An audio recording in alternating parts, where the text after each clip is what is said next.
Vérifiez conditions en magasin. La matinale de Radio Classique avec David Abiker. Et avec Guillaume Tabar à 8h13 pour l'éditorial avec Le Figaro. Bonjour Guillaume. Bonjour David. Emmanuel Macron a proposé la nomination de Richard Ferrand à la présidence du Conseil constitutionnel, puisque Laurent Fabius s'en va. Certains critiquent la promotion d'un ami du chef de l'État. Peut-on parler de favoritisme ou d'un choix légitime ? Écoutez, Richard Ferrand a été président de l'Assemblée nationale. Il succéderait à Laurent Fabius, qui avait été président de l'Assemblée nationale, et Fabius avait lui-même succédé à Jean-Louis Debré, qui avait été lui aussi président de l'Assemblée nationale. Vous le voyez, il y a une forme de continuité dans le profil et dans le choix fait par trois présidents de la République différents. Donc quelqu'un qui a été le troisième personnage de l'État est en soi qualifié pour devenir président du Conseil constitutionnel. Alors ensuite, oui, Richard Ferrand est un ami, un fidèle d'Emmanuel Macron. Là encore, l'actuel chef de l'État fait comme ses prédécesseurs. Rappelons que De Gaulle avait choisi l'un de ceux que l'on appelait les barons de son régime, Gaston Palevski. À la veille de leur départ de l'Élysée, François Mitterrand avec Roland Dumas, puis Jacques Chirac avec Jean-Louis Debré avait aussi choisi la personne qui leur était sans doute la plus dévouée. Là encore, la proximité politique est un critère évident et qui, je pense, n'a rien de choquant, même si tous ceux qui ont été nommés jusque-là à la tête du Conseil constitutionnel avaient un cursus juridique plus solide que Richard Ferrand, plus encore que ses prédécesseurs. Eh bien, il devra donc donner des gages de son indépendance et de la primauté qu'il accordera au droit sur la politique. Quelle signification politique, justement, Emmanuel Macron a voulu donner à ce choix de Richard Ferrand ? Écoutez, pour Macron, c'est la troisième nomination qu'il fait durant sa présidence. Et d'ailleurs, détail amusant, il a choisi 3 de ses ministres ayant occupé le même portefeuille ministériel, celui de la cohésion des territoires, en choisissant Jacques Mézard, puis Jacqueline Gouraud, et maintenant Richard Ferrand. C'est une coïncidence ou c'est un choix Non, délibéré ? c'est une coïncidence en l'occurrence. Enfin, c'est un choix de nommer ses ministres, mais une coïncidence qu'ils aient occupé le même portefeuille. C'est donc la 3e fois, mais c'est aussi la dernière, donc la dernière d'ici à la prochaine présidentielle. Et il se dit qu'Emmanuel Macron a en quelque sorte voulu placer quelqu'un de sûr, en tout cas de son point de vue, dans l'hypothèse où Marine Le Pen serait élue. Alors, si c'est ça sa motivation, eh bien, je pense qu'elle est doublement hasardeuse. D'une part, car c'est se placer dans cette hypothèse, et c'est donc la crédibiliser. Et puis d'autre part, alors que le Conseil se défend en permanence de faire de la politique au sens partisan du terme, laisser entendre qu'il faudrait surveiller Marine Le Pen depuis cette instance constitutionnelle, eh bien, ce serait précisément lui reconnaître un rôle politique qu'elle ne devrait pas avoir. Le Conseil constitutionnel ne doit pas être là pour surveiller un exécutif, mais juste pour s'assurer que ces actes respectent bien la Constitution. Alors, si leur choix est confirmé par les commissions des lois des 2 assemblées, Richard Ferrand entrera rue de Montpensier, accompagné du sénateur Philippe Bas et de la députée Laurence Vichnievsky. Quelle sera la tonalité générale de la nouvelle équipe des sages ? Écoutez, les 3 personnes proposées ont toutes été parlementaires. Sur 23 renouvellements triennaux, depuis la création du Conseil, ça n'est que la 2e fois que les 3 nommés sont des politiques, alors qu'habituellement, il y a toujours au moins 1 ou 2 juristes. Donc cela va changer l'équilibre du Conseil, qui ne comptera plus que 2 juristes professionnels seulement, Véronique Malbec et François Senners, et donc 7 politiques, même si certains parmi eux ont quand même une compétence juridique.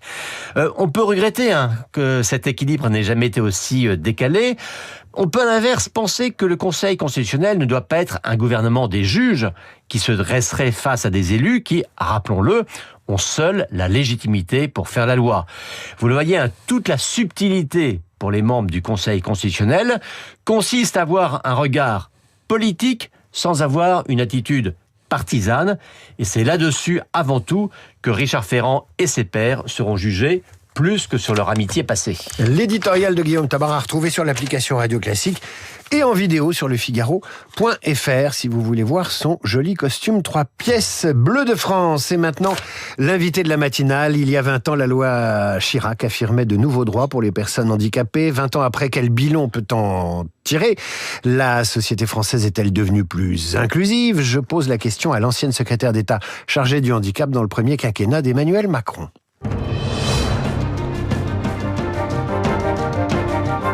Bonjour Sophie Cluzel. Bonjour. Merci d'être avec nous. Vous avez non seulement été ministre, mais militante associative. Vous êtes mère également d'une jeune fille qui est concernée par le sujet de très près. Ministre donc chez Macron de 2017 à 2022. Vous avez duré, ce qui vous a permis d'agir. Vous me faisiez remarquer hier au téléphone qu'en un an, on avait eu 4 secrétaires d'État chargés du handicap. Ça veut dire que les choses n'avancent pas quand il y a 4 ministres qui se succèdent en si peu de temps? Je pense qu'aujourd'hui, nous sommes en instabilité politique. Et c'est le résultat de cette succession de ministres sur le handicap, mais pas que sur le handicap. Mais oui, il faut porter ce sujet. Ce sujet est extrêmement important. Nous avons beaucoup avancé, mais il reste beaucoup à faire aussi. Et moi, je suis très inquiète quand je vois ce qui se passe aux États-Unis. Vous voyez, avec un Donald Trump qui revient en arrière sur la différence, sur l'équité et l'inclusion. Les vents sont mauvais, c'est un sujet qu'il faut porter. Je connais l'engagement d'Emmanuel Macron et de Brigitte Macron sur ce sujet, mais il faut l'incarner au sein du gouvernement. Alors je salue le travail actuel de Charlotte Lecocq-Parmentier, qui a pris le sujet à bras-le-corps, mais il faut avancer beaucoup plus vite et consensuellement. Si on parle politique et si vous évoquez le cas des États-Unis, vous sous-entendez que quand la société se polarise, quand il y a crise sociale, crise économique, crise morale, et ça touche tout l'Occident, eh bien les plus faibles, les handicapés trinquent. Mais c'est ce que je veux pas justement. Il faut pas que ça soit une variable d'ajustement, le handicap, quand on a des soucis, quand on a des crises. Au contraire, il faut affirmer haut et fort que c'est du gagnant-gagnant pour une société, de prendre en compte les différences des plus fragiles peut-être, mais surtout des plus vulnérables parfois, et aussi des différences, tout simplement. C'est du gagnant-gagnant pour une société. Si on en fait un investissement et non plus une charge ou un poids, eh bien, on voit qu'on avance plus vite au bénéfice de tous. On va y revenir, mais parlons de cette fameuse loi du 11 février 2005. En quelques mots, quelle était son ambition? Quels sont ses résultats? Son ambition était très claire. Parler de citoyenneté, de pleine participation sociale, d'égalité des chances. Donc c'était une ambition forte. On sortait les personnes handicapées d'une vision très médicale, d'une vision, je veux dire, compassionnelle, qu'avait établie la loi de 75, que je salue aussi. Ce sont des étapes. 20 ans après, on en est où? On en est sur des avancées fortes, sur l'école. L'école inclusive devient une réalité, même si ça va pas assez vite. Pourquoi? Parce qu'on a encore un système parallèle, qui sont les établissements pour enfants. Et on est le dernier pays d'Europe à avoir ça. 80 000 enfants en établissements médicaux spécialisés. On est quand même passé de 100 000 à 400 000 scolarisés. Près d'1 million d'enfants. Près d'1 million aujourd'hui. Près d'1 million d'enfants scolarisés. On est passé de 20 000, 30 000, 50 000 AESH, assistants d'éducation pour la scolarisation des enfants handicapés, à plus de 140 000. Ça veut dire qu'on a fait d'énormes progrès. Énormes progrès. Pourquoi? Parce qu'on a eu justement de la stabilité. Pourquoi? Parce que le président de la République a souhaité me mettre auprès du Premier ministre pour faire une politique interministérielle. Et donc moi, j'étais en appui du ministre de l'Éducation nationale, du ministre de l'Emploi. Sur l'emploi aussi, on a fait des avancées considérables. On a baissé le chômage de 40%. Donc on voit bien que quand on porte, qu'on incarne cette politique, et qu'au sein du gouvernement, de façon extrêmement forte, on avance. On va parler de votre travail ministériel et vous allez nous faire entrer dans les coulisses de ces difficultés.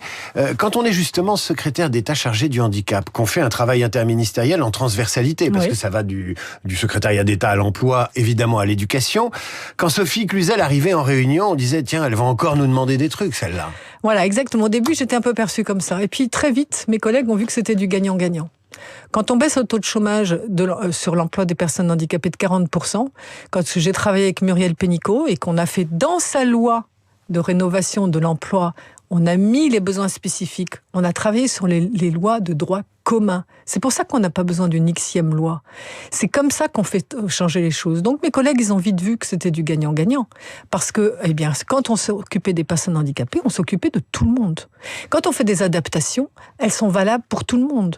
Si je mets, par exemple, à l'école, si je fais des adaptations pédagogiques, elles servent à tous les enfants. Et c'est comme ça que j'ai travaillé en permanence en disant, c'est un investissement qui servira à tous. Prenons 2 exemples. Est-ce que vous avez évalué l'impact de la présence d'un ou plusieurs enfants en fauteuil ou handicapés dans une classe de collège, par exemple? Est-ce que ça a des répercussions sur le comportement du reste de la classe? Mais bien sûr.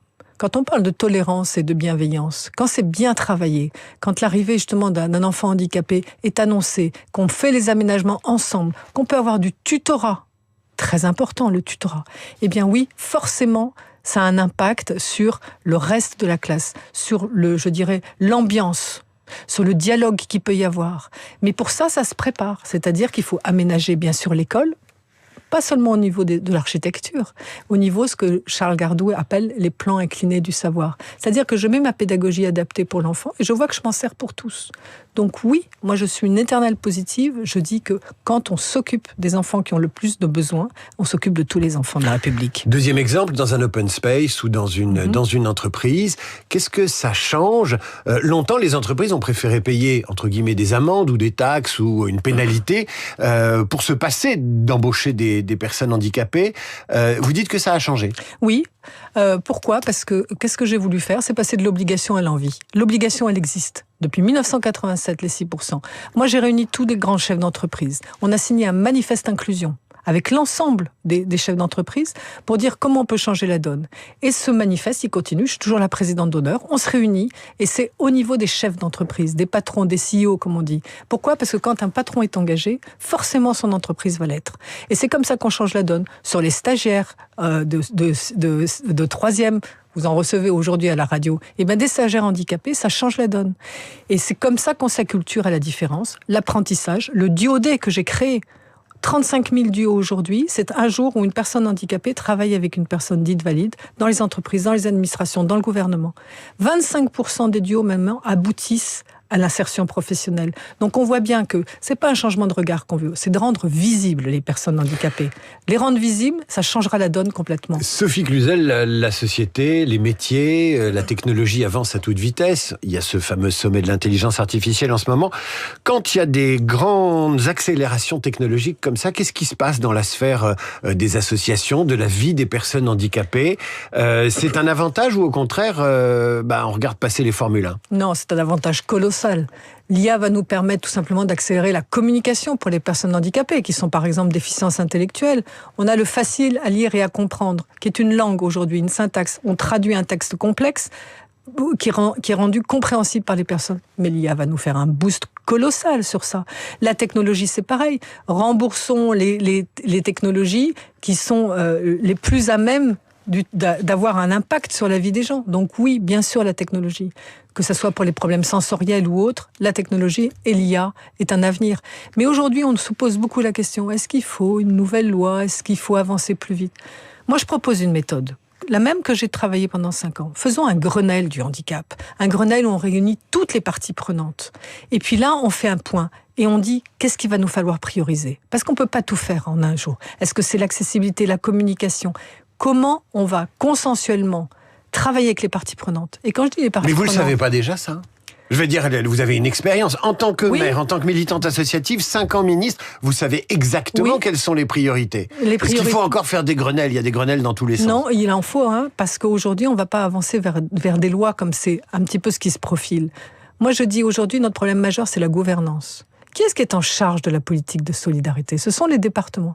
Ce sont les chefs de file. Et pourtant, quand ça va pas, qu'est-ce qui fait la personne handicapée ? Elle écrit au ministre ou au président de la République. Les départements tirent la langue budgétairement aujourd'hui. Donc, si on dit qu'il faut dégager plus de moyens, ils vont dire on n'a plus d'argent. Mais est-ce que c'est plus de moyens qu'on a ? Quand j'ai fait les droits à vie, par exemple, j'ai été étonnée, il a fallu 2 ans pour que ça soit vraiment instauré par les départements. Pourquoi ? Qu'est-ce que c'est les droits à vie ? Les droits à vie, figurez-vous que quand vous êtes trisomique, aveugle, doublement amputé, il fallait refaire votre dossier tous les 2 ans, tous les 3 ans pour avoir vos droits. Et ça, c'est fini. En 2018, j'ai dit stop à cette indignité de toujours devoir reprouver son handicap. Il a fallu que je fasse un tour de France dans tous les départements pour expliquer que c'était du gagnant-gagnant, du temps qui était absolument libéré pour les équipes. Et donc, on voit bien que la compétence et la responsabilité, elle est à réinterroger. Sophie Cluzel, quels sont les pays européens qui, selon vous, méritent d'être cités en exemple et qui pourraient en remontrer à la France, même s'il ne faut pas s'auto-dénigrer? Vous venez de faire un bilan assez élogieux de la loi Chirac. Je pense, j'ai fait mon tour d'Europe, j'ai fait un benchmark quand je suis arrivée au gouvernement. Et j'ai été étonnée de voir que des pays à côté de nous, l'Italie, l'Espagne, le Portugal, étaient bien plus en avance sur l'acceptation de la différence. Et pourquoi ? Tout vient de l'école. En 1975, en Italie, la loi du tremblement de terre, on a fermé les établissements médico-sociaux pour enfants. Tous les enfants de la République italienne à l'école de la République. Donc il y a une unité de lieu pour apprendre. Et c'est comme ça qu'on rend visibles les invisibles. Même les enfants polyhandicapés, les enfants autistes à l'école de la République. Et c'est ça vers lequel nous devons tendre et nous devons accélérer. C'est pour ça que je parle d'un Grenelle. Comment on y va beaucoup plus vite là-dessus ? Dernière question, les Jeux Olympiques cet été, c'était l'appartement témoin de l'inclusion ou c'était le résultat d'une société française plus inclusive ? Les deux. Les deux. Si je puis être rapide, c'est les deux. Maintenant, il faut continuer justement tout simplement à surfer là-dessus pour aller plus vite encore. Sophie Cluzel, merci d'avoir été avec nous ce matin. Je rappelle que vous avez été secrétaire d'État chargée des personnes en situation de handicap de 2017 à 2022 et que vous lancez un appel. Vous voulez un Grenelle du handicap cette année. Allez, Bien sûr. c'est parti. Un Grenelle du handicap cette année. C'est arrivé sur Radio Classique. À suivre le rappel des titres, la revue de presse d'Hervé Gattegno et nos esprits libres du mardi. Christophe Barbier, Cécile Cornudet. Radio Classique.